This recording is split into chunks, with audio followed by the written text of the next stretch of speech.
आज यहां से ऊ किया गया, काश 9 मई को ऊ किया होता और शहीदों की यादगारों को मस्मार ना किया होता।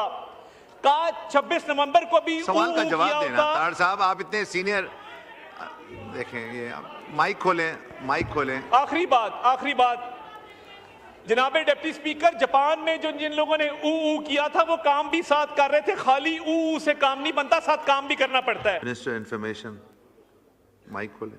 जनाबे डिप्टी स्पीकर, इससे पहले कि मैं मोहतरमा शैला रजा साहिबा के सवाल की जवाब की तरफ आऊं, आज जो इस हाउस में हंगामा बर्पा किया गया, उन्होंने लिया ना पॉइंट ऑफ ऑर्डर, मैंने तो नहीं लिया। आप स्पीकर को एड्रेस करें, आप मेहरबानी करें। इस तरह नहीं चलेगा हाउस जिस तरह आप लोग चाहते हैं। मैं जनाबे डिप्टी स्पीकर पहले जवाब दूंगा, उसके बाद सवाल का जवाब दूंगा। ऐसे नहीं होगा कि एक शख्स यहां से फर्दे वाहिद उठे और पूरे हाउस को डिक्टेट करे कि हाउस किस तरह चलना है। इस तरह हाउस नहीं चलेगा। जनाबे स्पीकर, नो क्रॉस टॉक। जनाबे स्पीकर, उठा रहा है जो फितने मेरी जमीनों में, उठा रहा है जो फितने मेरी जमीनों में, वो सांप हमने ही पाला है आस्तीनों में, वो सांप हमने ही पाला है आस्तीनों में।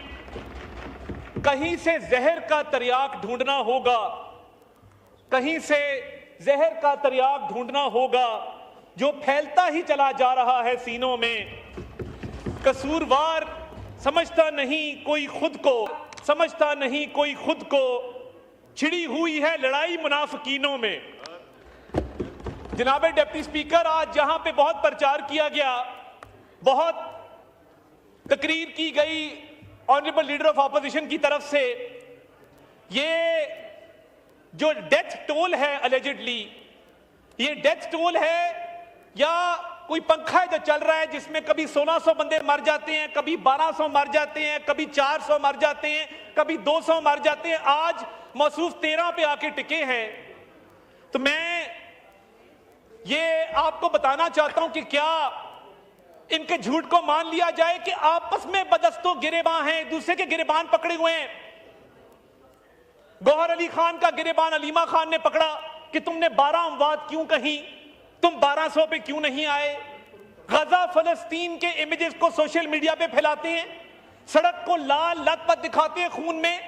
मुल्क से बाहर बैठे इनके नुमाइंदे जो पैसे लेते हैं गैर मुल्की एजेंटों से, वो पूरी दुनिया में घूम रहे हैं कि जी पाकिस्तान में मैसेकर हो गया, इस्लामाबाद मैसेकर।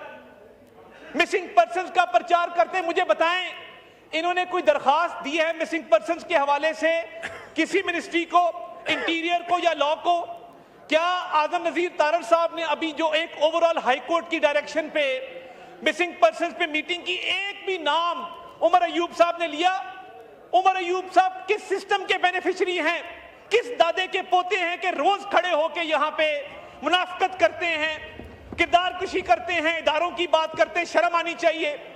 जिस इदारे ने उमर अयूब को इस काबिल किया कि वो हाउस में खड़ा होकर तकरीर कर सके, उसी इदारे को बात करता है, इसको शर्म नहीं आती, इसको कोई हया नहीं है, इसको पता नहीं है मैं किस इदारे की बात कर रहा हूं। जनाब स्पीकर, आज जो केपी के हालात हैं, आज जो केपी के हालात हैं, मुझे बताइए कुरम में लाशें क्यों गिरी?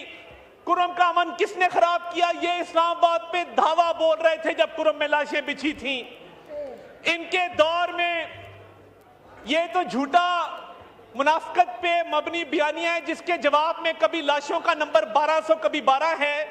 क्या साहिवाल में जिन बच्चों के सामने उनके वालिदैन को गोलियां मारी गई थी बानी चेयरमैन पीटीआई के दौर में, उनको ताजियत करने के लिए 8 क्लब रोड लाहौर में बुलाया गया, वजीर आला सेक्रेटेरिएट में दुआ की गई उन बच्चों से जिनके वालिदैन के सीनों में गोलियां मार के उन्होंने उनको शहीद किया था।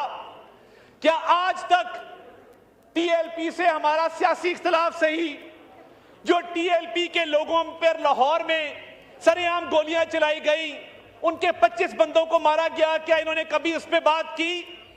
क्या मुल्तान के कासिम बाग के जलसे में भगदड़ मचने से जो 25 लोग इनके अपने शहीद हुए, बानी चेयरमैन पीटीआई तकरीर फरमा रहे थे और सामने लाशें पड़ी थी, क्या उनसे ताजियत की? आज इनको लाशें नजर आ रही है, मैसेकर नजर आ रहा है। बैठे हैं कासिम गिलानी साहब, पूछिए आप इनसे, क्या मुल्तान में भगदड़ मचने से लाशें नहीं गिरी थी? ये बात करते हैं यहां पे आके। और जो मुल्क से बाहर भी कैंपेन चल रही है, उसकी फंडिंग कहां से हो रही है? मुल्क के खिलाफ, रियासत के खिलाफ, इदारों के खिलाफ।